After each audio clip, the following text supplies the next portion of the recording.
How to file dispute on TikTok Shop. Hello guys, welcome back.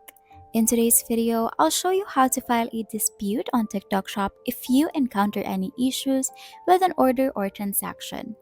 Step 1. Open TikTok Shop Seller Center. First, go to the creator tools in your TikTok app and tap on TikTok Shop Seller Center, or visit the Seller Center via a browser. Step 2. Go to Order Management. Once you're in the Seller Center, navigate to the Order Management section where you can see all your recent orders. Step 3 is to find the disputed order. Locate the order you want to dispute. Click on it to open the details. Step 4 is to file the dispute. In the order details, you'll find an option to file a dispute. Tap it and select the reason for the dispute, such as issues with payment or shipment.